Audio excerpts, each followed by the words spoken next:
4 ఫ్యాక్టరీలు ఎట్టి 400 మందిని పోషించి ఊరిని డెవలప్ చేద్దామంటే యాంటీ ఇండియన్స్ లాగా అడ్డుకుంటారేంటయ్యా? అసలేందయ్యా మీ సమస్య? ఊరు బాగుపడడం ముఖ్యమే. మేమెవరు ఇక్కడ కాదనట్లే, కానీ దాని వల్ల జలం తాగే చెరువు నీళ్లు చెడిపోతే ఏం చేయగలం చెప్పండి? మీ ఫ్యాక్టరీ నుంచి వచ్చే వ్యర్థాల వల్లే.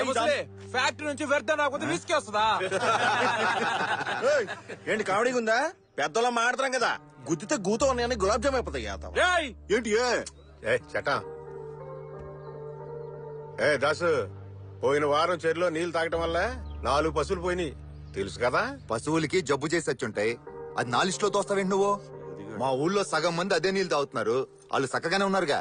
ఏంటుండేది, ఓసారి ఆసుపత్రికి వెళ్ళి చూడు. డైలీ వాంతులు విరోచనాలని ఎంతమంది క్యూ కడుతున్నారు. వాళ్ళ ప్రాణం పోయిందా? లేదుగా. చట్టా ఇడు చాలా వంకరగా మాడుతున్నాడు. అర్జెంట్ గా ఫ్యాక్టరీ ముగించేద్దాం. ఏంది ముయించేదే? నువ్వు ఈ ఊరికే ప్రెసిడెంట్, ఇండియాకి ప్రెసిడెంట్ కాదు. ఏం దాసు బలుపా? ఇగో చట్టం కేసు ఫైల్ చేయి, కోర్టులో కలుద్దానా? నేరాన్ని తగిన ఆధారాలతో నిరూపించడానికి అదనంగా పిటిషనర్ కి 1 నెల గడువు ఇవ్వాలని ఆదేశిస్తూ అంతవరకు ఫ్యాక్టరీ నియంత్రణ అడ్డుకోకుండా యథావిధిగా పనులు కొనసాగించవచ్చునని ఈ కోర్టు నిర్ణయించింది. వెళ్దామా?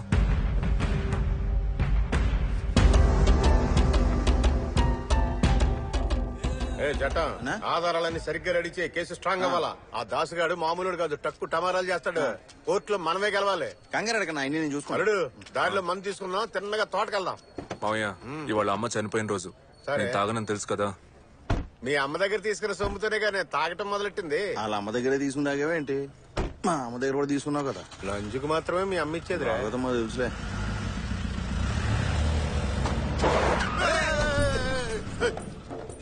పంపర్ గుద్దుకుంటే నా బాడీ పంచర్ అయిపోయేది. అసలే మన మొహానికి ఇన్సూరెన్స్ కూడా లేదు. దిగరా, ముందు బండి దిగో దిగో. నిన్ను గుద్దితే బండికే బొక్కడుద్రా బండడా. ఏంట్రా బండ గణేశా? వస్తున్నాను. చూసి ఎంత కాలం అయిందో. ఇక్కడేం చేస్తున్నావు? నా ఫ్రెండ్ జార్జ్ ఇక్కడే లాయర్ గా చేస్తున్నాడు, అని కలుద్దామని వచ్చాను. నా ఫ్రెండ్ గణేష్ 7వ తరగతి దాకా కలిసే చదువుకున్నాం. బుర్రున్నాడే, మీ మావి చదివిన 7th వరకైనా ఎంత రీజన్ గా ఎవరు చేస్తున్నాడు చూడు. తీరిక కూర్చొని మాడుకుందాం.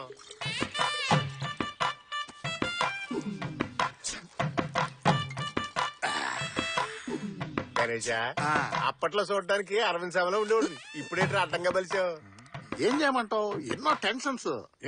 నువ్వు మాత్రం అబ్బాస్ లో ఉండేవాడు కదా, ఇప్పుడేంటి ఇలా అయిపోయావు? అంతేగా. ఏమైనా టీనేజ్ రామదేశం ముంబై సినిమాలు వీళ్ళు ఇద్దరు జీవితంలో చూడలేదు అనుకుంటారా? ఏంటి వకీల్ గారు ఏదో గుసగుసలాడుతున్నారు? ఏం లేదు అరవింద్ స్వామి, మీరు కానివ్వండి. కొబ్బరి తోట ఈ సెటప్ భలేవాడువే. ఇది మా మేనల్లుడి బండోడా? ఆయిందా రత్నం? మీ అల్లుడు మందు తాగలే వదిలే. అల్లుడు లైట్ గా బ్రాంతి బొండం వేస్తావింది. నాకొద్దు, మీరు తాగండి. అరే కొంచెం లైట్ గా వేసావు. వద్దంటే లాగుతావు ఎందుకో? తాగుబోతుల మధ్య త్యాగమూర్తి. మన అల్లుడికి పెళ్ళైందా రత్నం? ఈ జన్మలో అవదు. ఏ కుజదోషమా? కుజదోషం ఒకటే సమస్య కాదండి, జడదోషం, చదువు దోషం, ఇలా 1,00,000 ఉన్నాయండి. మ్యాటర్ వింతకుందే.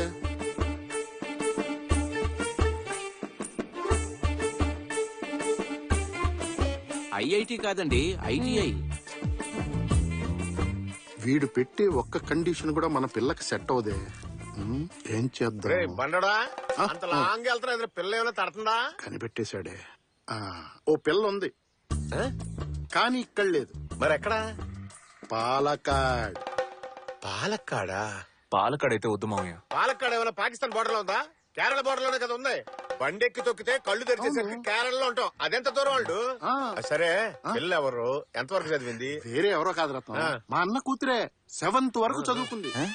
7th వరకేనా? ఎందుకు ఆ పైన చదివించలేదు? ఎందుకంటే మీరు అల్లుడు గారు 8th అని చెప్పారు కదా, అందుకనే నేను 7th వరకు చదివిందని చెప్పా. కితకితలు ఎక్కువే. సరే గణేష్, పిల్ల జడ ఎంత పొడుక్కుంటది? కేరళలో ఉండే అమ్మాయిల జడ బారుగా ఉంటుంది. ఇండియాలోనే కేరళలో ఉండే అమ్మాయిలకు ఉండేంత జడ ఇంకా ఏ స్టేట్ వాళ్ళకి ఉండదు. తల నుంచి కాళ్ల వరకు పెరిగి జుట్టు జుగలబంది ఆడుతుందనుకో, మనమే నెల కట్ చేయాలి. ఎందుకు నెల కట్ చేస్తున్నారు? కట్ చేయకపోతే కాళ్ళకి తట్టుకొని కింద పడుతుంది. చిక్కులు ఉంటాయిగా. గణేష్, ఓ పని చేద్దాం, కాసేపు ఇక్కడే రెస్ట్ తీసుకుని సాయంత్రం మన అందరం కలిసి పాలకాడ బయలుదేరిపోదాం. ఏమైందిరా?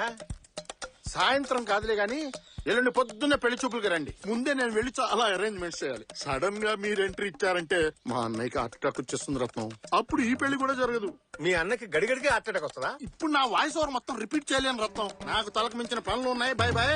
ఎల్లుండి పొద్దున్నే నువ్వు అల్లుడిని తీసుకుని పాలకాడు వచ్చాయి.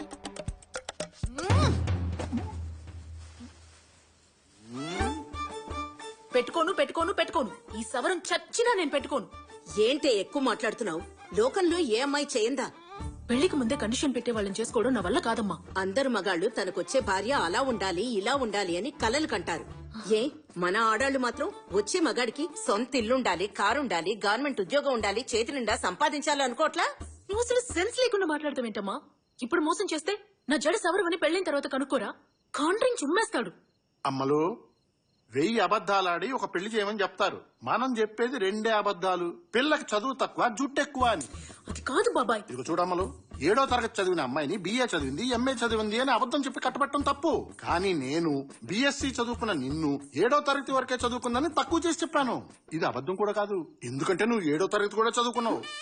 ఆంధ్రప్రదేశ్ అబ్బాయిల్లాంటి అమాయకమైన కుర్రాళ్ళు ఎక్కడా దొరకరమ్మా. నా మాట విని నువ్వు చక్కగా పెళ్లి చేసుకున్నావనుకో, అన్నీ సర్దుకుంటాయి తల్లి. అవును కీర్తి, కొంచెం మీ నాన్న గురించి కూడా ఆలోచించమ్మా. అవునక్క, ప్లీజ్ అక్క, ఓకే చెప్పక్క. ఇష్టం వచ్చినట్టు ఊరేగండి. అమ్మలు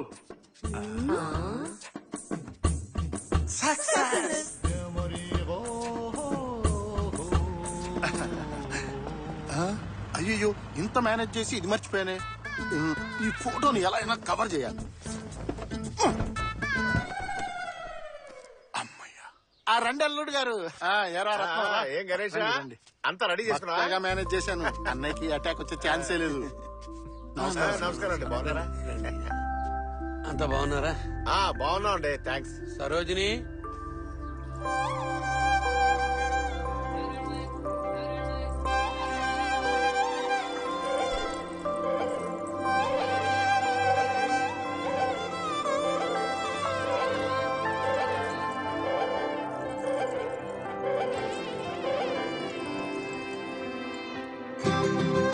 అల్లుడు గారు జాగ్రత్త, మీద పడిపోగలదు.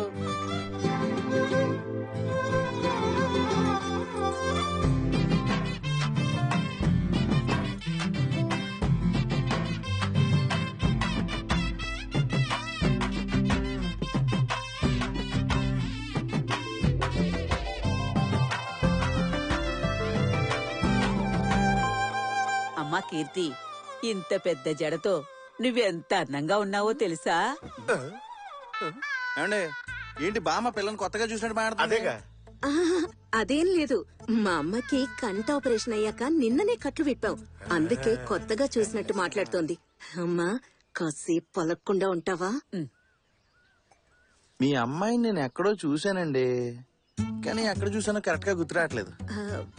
మీరింతకు ముందు పాలకాడు వచ్చారా? లేదండి. మా అమ్మాయి రామచంద్రపురం వెళ్ళలేదు, మరి మీరెలా చూసుంటారు? లేదు, డైరెక్ట్ గా చూసాను అనట్లేదు, కానీ ఎక్కడో ఎప్పుడు. మూసుకోరా. నీ పేరేంటమ్మా? కీర్తి. ఎంతవరకు చదివావు? 7th కదా. ఏంటి ఆడని అడుగుతున్నావు? చదువుకున్నది నువ్వేగా. పాపే చదువుకుంది గాని స్కూల్ కి తీసుకువెళ్ళింది వాళ్ళ బాబాయే కదా. దానికి జ్ఞాపక శక్తి బాగా తక్కువ. 7th క్లాస్ తో చదువు ఆపించేశాం. అలాగా? అంతే కదండి. అంతేగా. నువ్వు అలా చూస్తా ఉండిపోతే ఎలా? పిల్ల నచ్చిందో చెప్తే మిగతా విషయాలు మాట్లాడేసుకుంటాం కదా. ఏంటి చట్టం అలా అనేసావు? జడ చూసావా? పావులాగా ఎంత పొడుగ్గా ఉందో. మన ఊళ్ళో ఒక్కతికైనా ఇలా ఉంటుందా? నేను కూడా ఎంత ఉంటే చాలు అనుకున్నాను రా, కానీ ఇంతవరకు ఉందిరా. కేరళ అంటే Kerala. I love Kerala, I love Shakeela. ఇంకేముంది, అబ్బాయికి అమ్మాయి నచ్చేసింది, ఇంకా మిగతా విషయాలు మాట్లాడేసుకుందామా? పెద్దగా ఏం కూడబెట్టలేదు, ఉన్న దాంట్లోనే 2 ఆడపిల్లకి పంచిద్దాం అనుకుంటున్నానండి. పంచిస్తానని పంచిరేస్తారంటండి. ఒకే ఒకడు, సొంత ఇల్లు, 20 ఎకరాల కొబ్బరి తోట, ఎడా పెడా సంపాదన. అన్నిటికంటే ముఖ్యమైన విషయం, మీ అమ్మాయికి మెట్టినింటికి వచ్చాక అత్తగారు ఆడబడుచు అనే పెంట పూరే ఉండదు కదా. రత్నం, నువ్వు అనేది సమంజసమే, కానీ మేము ఇవ్వాలనుకున్నది ముందుగానే చెప్పేస్తాం. 40 సవర్ల నగలు, 4 లక్షల క్యాషు, దాంతో పాటు కట్నంగా ఓ పెద్ద సైజు బీరువా, డబల్ కాటు మంచం, అదనంగా స్టీల్ సామాన్ ఇస్తాం. ఏంటి 40 సవర్ల బంగారం 4 లక్షలు క్యాషా? వెళ్దాం మామయ్య. అల్లుడు ఈ సంబంధం నేను అనుకోద్దు. ఆ ఉద్దేశంతో వెళ్దాం పదా. అల్లుడు. చెప్తున్నానుగా, గొప్పటికి పద, పద. అల్లుడు. నేనేదో నోరు జారి పుసుకుమని అనేసా. కూర్చొని మాట్లాడుకుందాం. డబ్బు బంగారం వస్తువులు అడగడానికి ఇదేమైనా బిజినెసా? చూడండి, దించిన తల ఎత్తకుండా ఎలా నుంచుందో చూడండి. ఇంత అందంగా అణిగమణిగుండేలా మీరు మీ పిల్లని పెంచారు, అది ఈ కాలంలో. న్యాయంగా మాట్లాడితే మీ పిల్లని చేసుకోవడానికి నేనే మీకు ఎదురు కట్నం ఇవ్వాలి. చెప్పండి, ఎంత ఇమ్మంటారు? చెప్పండి, ఇచ్చేస్తాను. బాబు ఇప్పుడొద్దని పెళ్ళయ్యాక అమ్మాయిని తన్ని తీసుకురమ్మన్రు కదా. ఏంటతే అంత మాట అనేశారు? కట్నం తీసుకొని పెళ్లి చేసుకోవడం ఒక మగాడిగా నాకు అవమానం.